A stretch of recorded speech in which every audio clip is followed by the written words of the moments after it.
আসসালামু আলাইকুম ওয়া রাহমাতুল্লাহ। অ্যালার্জি থেকে মুক্তির উপায় দেখেন, অ্যালার্জি আমাদের সাধারণত অনেকেরই হয়ে থাকে, প্রতিটা ঘরেই অ্যালার্জি সমস্যা। অ্যালার্জি এমন একটা প্রক্রিয়া যেটা একজনের দেহে হয়, অন্যজনের দেহে হয় না। অর্থাৎ আপনি একই কাজ করতেছেন, আপনি ধুলাবালির কাজ করতেছেন, আপনার অ্যালার্জি সমস্যা দেখা দিচ্ছে, অন্য একজন ধুলাবালির কাজ করতেছে, তার অ্যালার্জি সমস্যা দেখা দেয় নাই। আপনি একটা খাবার খাইছেন, মনে করেন আপনি খাইছেন চিংড়ি মাছ, আপনার অ্যালার্জি সমস্যা দেখা দিচ্ছে, অন্য একজন চিংড়ি মাছ খাইছে, তার অ্যালার্জি সমস্যা দেখা দেয়নি। বুঝতে পারছেন?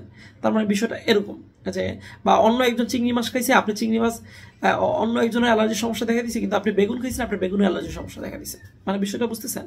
অর্থাৎ একই খাবার একাধিক মানুষ খাইলে একজনের দেখা দেয়, অন্যজনের দেখা দেয় না। এটা কি বলা হয়? অ্যালার্জির সমস্যা। তো অ্যালার্জি এক এক সময় এক এক ধরনের, এটাকে ফুড অ্যালার্জি বলা হয়।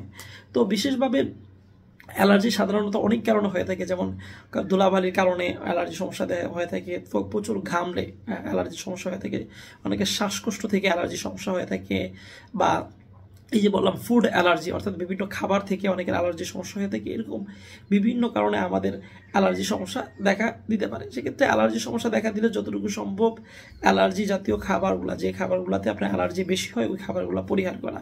তৈলাক্ত খাবার, কোলেস্ট্রল জাতীয় খাবার যদি কেউ বেশি গ্রহণ করে, এটা থেকেও অনেক সময় অ্যালার্জি হতে পারে।